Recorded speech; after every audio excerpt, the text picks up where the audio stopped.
And the swan जो pome है वो एक ग्रीक माइथोलॉजी मतलब कि एक एंशियंट स्टोरी पे बेस्ड है, ग्रीक के एंशियंट स्टोरी पे। तो ये पोम समझने से पहले हमको ये जो स्टोरी है वो समझना पड़ेगा जिस पे ये पोम पूरा बेस्ड है। तो इस पोम में दिखाया गया है कि कैसे जीएस जिनको लॉर्ड ऑफ किंग्स माना जाता है वो एक स्वैन के रूप में आते हैं और लेडा जो एक महिला है उसके साथ वायलेंटली वो वायलेंटली फिजिकल हो जाते हैं फोर्सफुली। इसका क्या कॉन्सिक्वेंसेस निकलता है कि लेडा प्रेग्नेंट हो जाती है और फिर वो बर्थ देती है एक अपनी डॉटर को जिसका नाम था Helen, Helen of Troy. And Helen of Troy जो थी वो बहुत ही ज़्यादा खूबसूरत महिला मानी जाती है पूरे ग्रीक माइथोलॉजी में। एंड वहाँ के ग्रीक के जितने भी राजा थे उससे सिर्फ उसी से शादी करना चाहते थे क्योंकि वो बहुत ही ज़्यादा सुंदर थी। अब क्या होता है, हेलेन हेलेन के जो स्टेप फादर रहते हैं टिंडेरस, वो ओडिसस का हेल्प लेते हैं और सभी जो किंग है या फिर हेलेन के सूटर से जो उसे शादी करना चाहते हैं उससे वो एक ओथ या फिर एक प्रॉमिस करवाते हैं कि हेलेन जिसको भी अपना हस्बैंड चूज़ करेगी उसका वो लोग रक्षा करेंगे। और ये प्रॉमिस इसलिए करवाया जाता है सभी से ताकि सबके बीच में आउट ऑफ जेलिसी कुछ लड़ाई ना हो जाए हेलेन को लेके। तो इन फ्यूचर अगर हेलेन को कोई ले जाता है या फिर उसके साथ कुछ हो जाता है तो ये लोग सभी किंग प्रॉमिस करते हैं कि वो लोग प्रोटेक्ट करेंगे उसको और उसको वापस लेके आएंगे। ये होता है ओथ। अब ये ओथ दिल सभी किंग लेते हैं, प्रॉमिस करते हैं वो लोग। और अब हेलेन खुद के पसंद से शादी करती है मेनेलस से जो कि स्पार्टा का किंग था। मेनेलस से वो शादी कर लेती है। तो सभी सूटर्स प्रॉमिस करते हैं कि वो मेनेलस उसके फ्यूचर हस्बैंड का और उसका सपोर्ट करेंगे और उनको सिक्योरिटी प्रोवाइड करेंगे।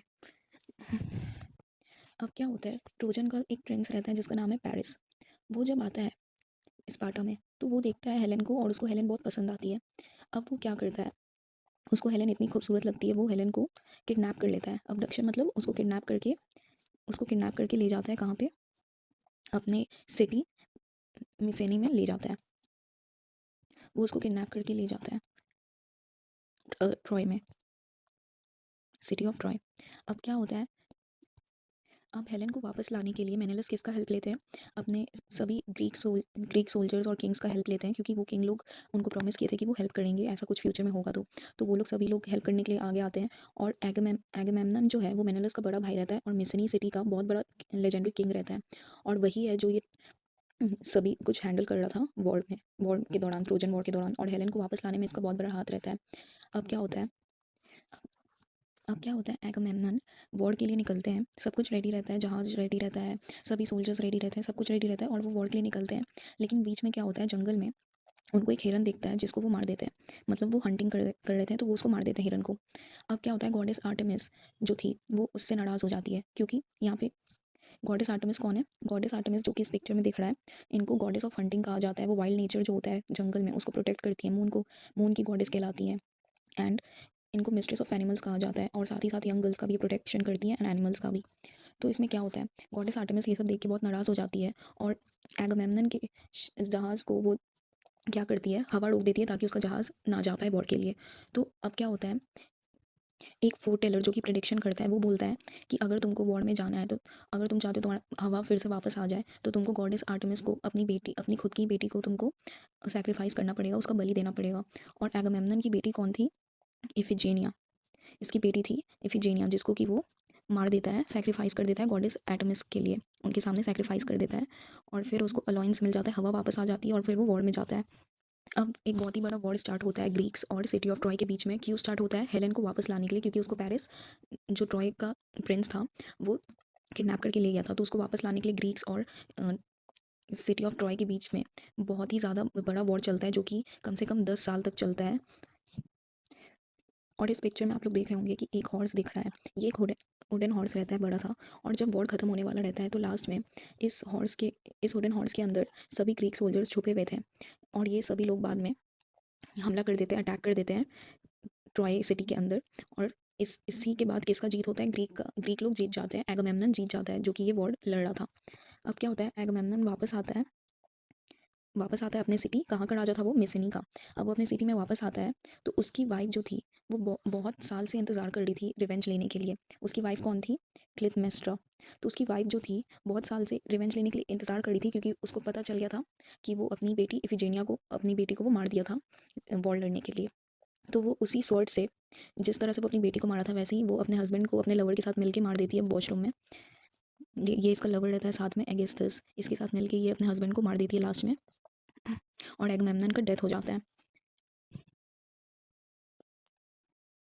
लेडा एंड द स्वैन पोम जो है वो सबसे पहले स्टार्ट होता है।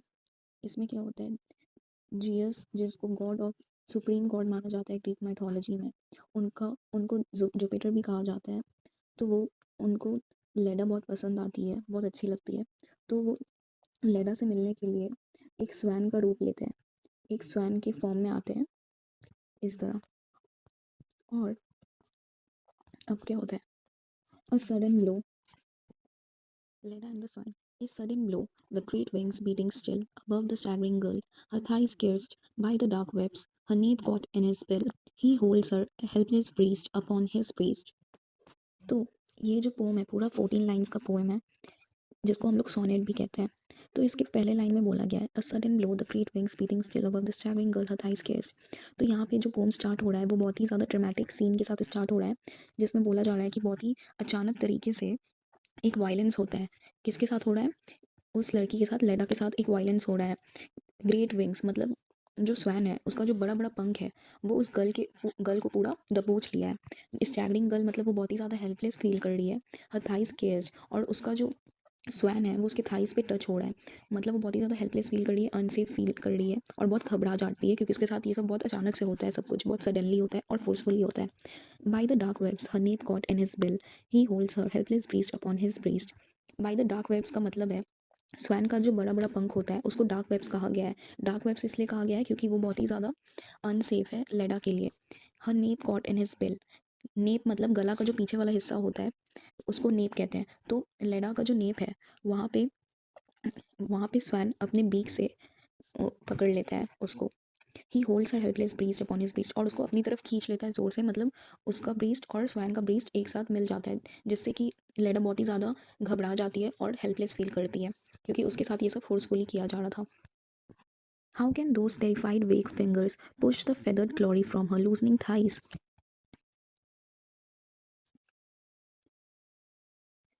The feathered glory from her loosening thighs मतलब लेडा का जो थाइज है वो पहले वो कैंप, लेडा का जो थाइज है वो लूज हो रहा है, मतलब वो जो स्वैन है वो फोर्सफुली उसके साथ इंटीमेट होने के लिए उसकी थाइस को ओपन कर रहा है, जिससे कि वो बहुत ही ज़्यादा घबरा जाती है और टेरिफाइड फील करती है और कांपने लगती है।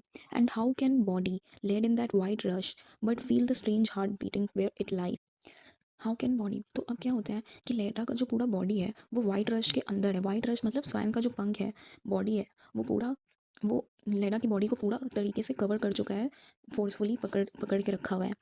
But feel the strange heart beating where it lies, और इतनी तेज़ी से वो इतना ज़्यादा उसको पकड़ के रखा है अपने पास में कि स्वैन का जो हार्ट बीट है वो भी लेडा को सुनाई दे रहा है, वो लोग इतने पास रहते हैं।